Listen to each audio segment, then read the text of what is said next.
Okay, these first few questions are going to seem really silly, but I'll explain some of them as we go, but the first ones are real basic. So, very first thing we're going to have you do is fill out the date. Please put in today's date so that we know that where you fall in the system and we can help you the best. Okay. Next, I want you to fill out your name. Next, I want you to go ahead and fill out your email. Now, if you don't have a web domain yet, please put in the email that we can best contact you. Even if you have a domain, this is very important stuff, and I want to really be able to help you if there's a position or opportunity for me to do it. And so please put in the email that you understand or that you get most likely. Now, put in your phone number. This is the best phone number to contact you. Great. Now, do you know what the business's name is going to be? Now, if you don't know any of the rest of the information whatsoever, it's all optional in the entire form. But if you do have a business name, great. If you don't, skip it. And to be honest with you, most people that I meet with that come to me and they're an initial startup and they've got a great problem to solve, they have no idea what the business is going to be. And we make sure that we pick one with them that's very quality. If you have one already, great. But something about picking a business name is you want to roll over in bed on the worst day and feel excited to go to work because you love your business name so much. It needs to mean something to you. Awesome. Now, have you picked out a domain or website yet? Before you pick out a business name, please check the domain or the website first. And I would suggest that you buy it and hold it. Don't build a website right now. You're not ready. Instead, pick a domain or website, then usually pick a business name. Now, where are we going to headquarter this business? If you would like to keep it private for some reason, Wyoming is the best state to incorporate. If you're not looking to keep it private, you can pick any address. It doesn't matter if it's your home or your business. Those things can change at a later time. So pick the address and go ahead and fill out the address information. Great. How about a general email for the business? Do you have one yet? If not, skip it. And a phone number? Now, do you have an event logo already made? If you don't, skip it for now. We'll come back to it and we'll look at it at that time. But it really sets the tone of the business. But again, skip it. Don't worry about it. You really don't need it right now. Let's first figure out how much money you're going to make by solving the problem or the idea, and then we'll come back to putting together the logo and all the rest of the pieces. All right? Lastly, do you have a mantra yet? And is the mantra for the problem you're solving, or is the mantra for you, or is the mantra for your business? If you have one, great. If you don't, go ahead and skip that as well. All right, great. We're moving on. You can move now to page 2. If you didn't fill out your name or your email, it's not going to let you move on. Go ahead and hit next. All right, now your business has a strategic problem to solve, okay? Very rarely do I see people fill out this first. Usually they go and they target their customers first and they talk about the problem, the solution, they come back to this, or maybe they reword it. Maybe you know exactly what the strategic problem is to solve. Great, let's put that in there right now. So for example, let's say that I was doing a business and the business was, I can't find for some reason the perfect nails or nail sizes. And so I have a nail business, right? So the problem is people's fingers are a little bit larger than they're used to. And so this business of acrylic nails, whatever, gives a form fitting for the nail, right? So whatever that strategic problem is, that's what I want you to fill out. Another good example of that is, let's say that my old business, let's say that you needed to have storage and you didn't have any that was covered. Great. My business is the strategic problem is people don't have any storage and there's lots of containers clogging up the ports. And so I'm going to sell you a container to help you with storage. That's the strategic problem you're solving. Okay, great. Very important. What are other solutions now that solve the problem? Now, most people tell me all the time, there are no other things that solve the problem. I'm sorry, but that's great. But an investor looks at that as very high risk. If there's no other solutions that solve the problem, how did you come up with this yourself? Was there something that was maybe 95% of the way there and then you solved the rest of it? Or let's say that, for example, it was the Circle K mug that literally came to the guy in a dream. And so the problem was my drinks don't stay cool enough. And so he invented the Circle K mug. Well, what are other solutions before the Circle K mug? Igloo cooler might have existed where they have to take the big coolers to work, fill it full of ice. That was the other solution up until the Circle K mug. It might have been putting lots of extra ice into your cup. It might have been having to take a break from work and going to the gas station to get ice. Those are other solutions for the Circle K mug. Now that we have other solutions for the problem that you're solving. What is the solution that you solve that's different from what the other problem solved? So again, let's go back to the Circle K mug. So what the guy dreamed about in the Circle K mug that created that is he dreamed about an air pocket of position that kept the continents cooler in between the cup and the exterior of the cup. And so he designed the cup in a way that it had that extra air pocket of coolness, and it literally kept the cup cooler just a little bit more in the big Circle K mug. So what are the solutions what are the other solutions that were out there before you that help you gave that idea, but maybe two pieces didn't fit together and you had some sort of a problem, and so you are like, man, this is so stupid. How come this doesn't exist, right? Or, I'll give you a good example. Have you ever been upset at service that you got that was just crappy, like crappy? And you're put in a position where you feel like I would just go somewhere else and take my business somewhere else. But then you contemplate in your mind how much work that's going to take for you to take the business somewhere else in the first place. Do you have that time, or can you just solve this problem that there is right now? Those are the perfect situations to solve a problem that sucks really bad, that could be worth a lot of money, quite frankly. So let's say, as an example, something came up and you were at an oil change place and you were so upset that whatever the case was, maybe they didn't have the part or they had your car for so long, but now you want to take it somewhere else. Well, wouldn't it be cool if there was an app that showed you how many bays were empty at the next place you could take it down to and maybe drop it off? Or maybe there was an app where it showed you a place that would come pick up your car while you were at work so you didn't have to miss work, or while you were at home. And so those are the types of situations where other solutions that you come up with solve a problem for those other solutions of how you would make it better. So you have the problem that you solve, you have other solutions besides the problem that you solve, you have how you are going to make the other solutions better that don't exist in the market. Let's talk about next about what your target customer is that needs the product that you just had. And the best way to get a good target customer is because you experience the problem yourself, okay? You can understand it the best way. So we call this the feel, felt, found solution problem. So there's plenty of fish in the sea. We don't want everybody in the target customer base that has lips or that can breathe or that has legs. That is not a target customer. The target customer is exactly what happened to you before you needed the solution that you're providing yourself. So whatever happened right before to get the solution. So for example, right, let's say that my wife comes in and she says to me, Aaron, I wish you would just get all of your stupid Jeep parts out of the freaking garage. And we have this big blow up fight, right? So I likely now at this point am going to go online and I'm going to look for a container to go next to my house. I'm going to buy it and I'm going to put all my Jeep parts inside of it.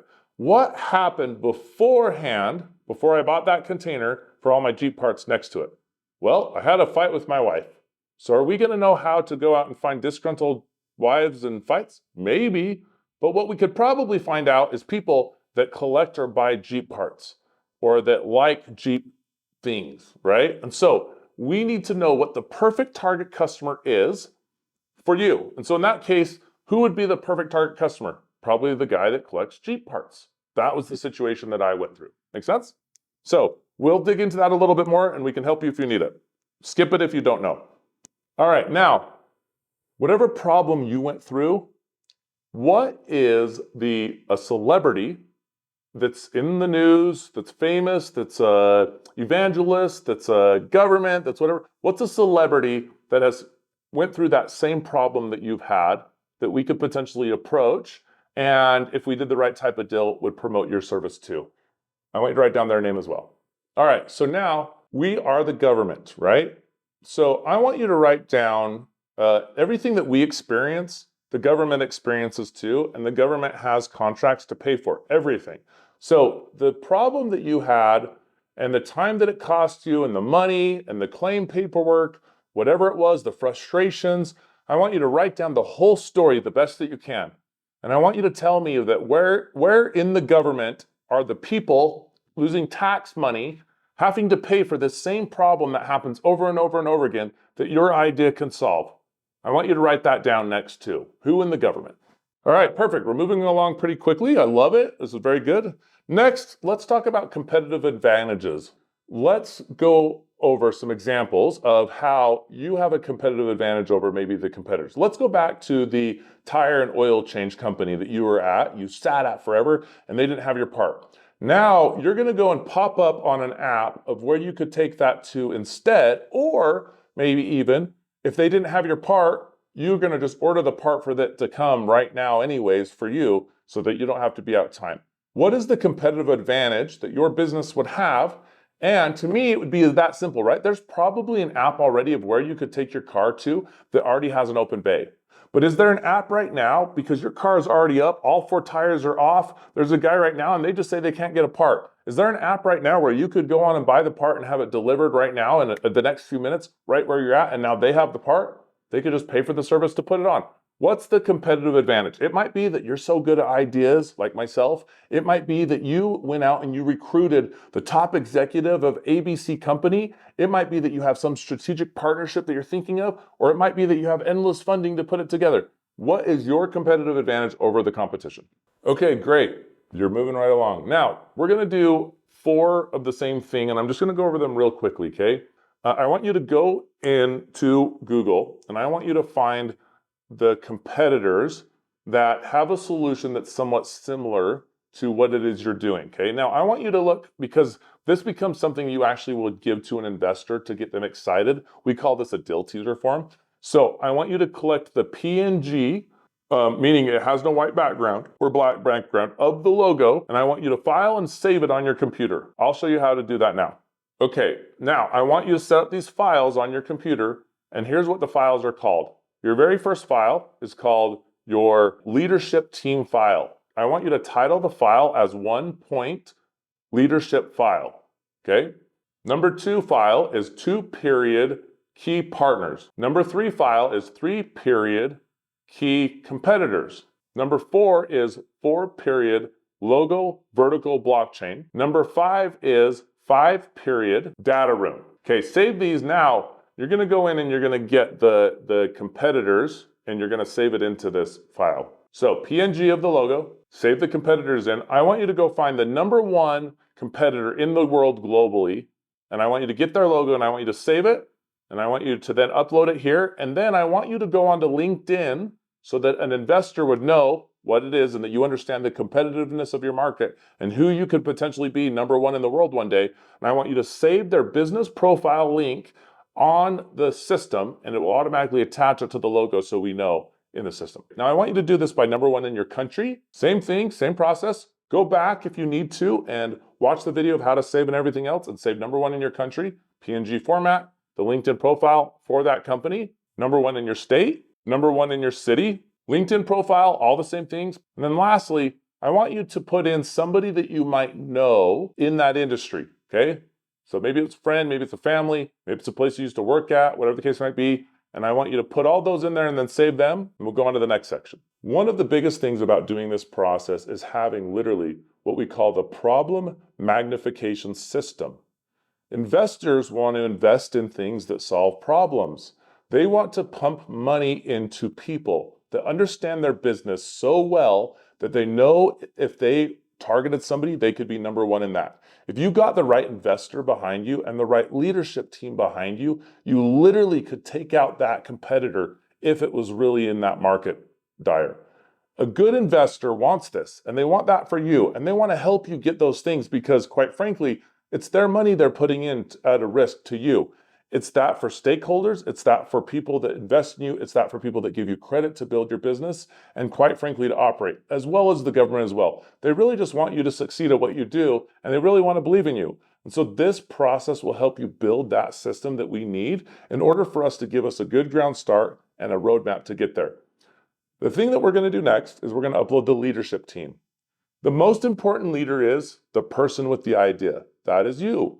So I want you to go and get your LinkedIn profile photo. If you don't have one yet, take a professional photo, and I want you to save it under leadership team, which was 1.0 file. And I want you to take the LinkedIn file. If you don't have LinkedIn, Instagram, or Facebook on your social media, I want you to save that into the link, and I want you to put that in under leadership number 1. All right, let's say now that you have a leadership number 2. Maybe it was a friend or a family member, and maybe you gave them 50%. Again, none of that matters at the moment right now. I want you to put in there whoever leadership number 2 is. For the advanced businesses that we work with, oftentimes leadership number 1 might be a president or a CEO. And leadership number 2 is oftentimes a COO or a CFO or a vice president of operations or a director. You don't need to worry about any of those right now if you don't have them, but that is oftentimes who is number 2. So again, go and get a professional photo of them. Make sure they send you one and get in their LinkedIn profile. If they don't have a LinkedIn, secondarily Facebook or Instagram, and then save that in there for leadership number 2. Now, do the same thing for leadership number 3. You're doing well, moving right along. Number 4 would be an advisor. This would usually be a head of advisory team. This is not necessarily somebody with equity, but a head of advisor you typically would give an option for earn-in, and we'll cover that a little bit later. But this is an ideas person who likely is a supplier or somebody in an association or a mentor that you've had that can really help you take this business to the next level. Oftentimes, Prodigy IM does play the role of head advisor, and we're happy to play that role. Usually, we'll start as head advisor before we'll invest in a business. We also encourage other executives that are in a place where maybe they have some extra income and they could potentially invest in a business before they ever invest in a business. Be an advisor and a mentor to somebody. And then as you get to know the business and you've earned a little bit of equity anyways at a small percentage, you now can take your cash or capital that you have and you can invest into this business. Promise there's not that much more, but again, 30 to 45 minutes, and you can skip as far ahead as I have. Breaks if you need to. Okay, so next we're going to go ahead and we're going to upload our key partners. All right. So what is a key partner? It's very important. A key partner is not just somebody you throw on your deck and you say that they're your key partner or a really close friend that you could go out and get. Now, you can do a dream map if you want. You can do this twice if you want. You'll have 2. You'll have your dream map and then the one that already exists. A key partner to me as an investor is somebody that already has given you credit that if this product existed, that they would give you credit to fulfill it, right? So give you an example. A great key partner that's often out there all the time is in the solar industry. In the solar industry, they need sellers and installers. So what will happen is the companies that own the solar panels, in order to stay competitive, will go and give credit to the salespeople and the installers because they want that business so bad. So because they've given you credit, that's a great key partner relationship, okay? So we need 4 key partners. What I recommend as a key partner is I recommend that it be a supplier. I recommend that it be a big customer that you have a massive contract with. I recommend that it be an association that you're a part of. It's a key partner. Okay. And then somebody else that can be a key partner, you can decide what that might look like. But you need to do a picture again of the key partner with their logo in a PNG. You then need to do the LinkedIn if they have one at the top so we know who they are, or their website. And then go ahead and save those and make sure they're all saved into the key partner file. And then also make sure that they're also saved into the system with the links and everything else. A municipal partner. If your business solves a need for a city or a state, these are great partners to have. We call these public-private partnerships typically, and we'll go into them in more detail in the later segments. But for now, if you have any municipal partners, put them in with the logo and the information as well. Okay, a special interest partner. Special interest partner would fall into people that are identified in demographics of LGBTQ, as well as a race of a different ethnicity, as well as somebody who served in the military previously, or a female. The only people that are not special interest groups are single white men that identify as Caucasian that make more than $750,000 a year. Everybody else is a special interest group, which makes up for 94% of the population. If you identify as a special interest group or you work with a special interest group, please put that in here as that. It's up to you. I don't require them, but it's up to you if you understand what special interest is, if you choose to put that in the form or not. One last key partner is an insurance partner. Are you already set up with an insurance company that understands your product fully and the resilience that that product might do? And if you do have that set up, please put in your insurance company as well that you've already partnered with as well. Do you know what your revenue model is? A lot of companies do SaaS, service as a software, or maybe they do subscription-based revenue models, or sometimes they just sell a product for one-time use. Or sometimes they do a combination. Sometimes they sell a product for one-time use, and they also do some sort of a service follow-up as well. If you understand your revenue model, please enter that in here as well. If you were to go out and get a big contract right now or raise some capital or money, how would you use the funds to maximize your business right now? Do you know? Awesome. Put that in here right now. All right, now let's fill out your customer acquisition cost. If you don't know it, go ahead and Google it for your vertical if you're not yet in revenue. However, if you are in revenue, go ahead and take your customer marketing cost as a total, and I want you to divide that by your total amount of customers that you have. Stick that in there, and that is your customer acquisition cost. All right, great. Now let's talk about lifetime value of the customer. I want you to go and I want you to look at the revenue number for your business for the last year, and I want you to divide that by your total amount of customers. Now you know what your revenue is per customer, right? Now, your total amount of customers that you have, what is the average amount of time that they've been your customer? Are they a one-time buyer, or do they stay on time and time again? Okay, awesome. So the lifetime value of the customer. So if they stay on for 29 or 39 months, are they paying you monthly, or do you know what the lifetime value of that single customer is on average? That's the number we want you to put in here. Okay, the rest of the form is for the office. Somebody will contact you and they will get on a call with you and they will go over your form in its entirety, and we will talk about what we can do to help you exceed and excel within your business. We do multiple things here at Prodigy IM. The majority of the thing we do is we invest in people and we put together strategic partnership deals to help you get to market faster so that when you decide you're going to sell and do what we do full time, and just about everybody does, you'll understand the process of setting up a great business. You'll understand the process of being able to help others and stay focused on your business so that you can influence as we help to make you number one. I was once number one, and a lot of people came to me, and it spread me so thin and disfocused me. But if you had a white label system just like ours, that you could literally have people go through and put the deals, and then you could help advise them and go through the process just like you're going through now, you'll be able to help more people stay focused on your core business. And when it comes time to exit, you'll be able to invest in those board position seats of other people that have done deals as you've helped them get through the pieces that everybody stumbles over in business. We really look forward to growing with you and building this a fantastic network and being a part of it. And we hope that one day you too will feel inclined to get yourself a white label Prodigy IM software. It's completely free to you, and grow your network too in a way that's sustainable and in open, honesty communication to help more businesses survive and get the funding and money that they need from believing in other people. We look forward to working with you.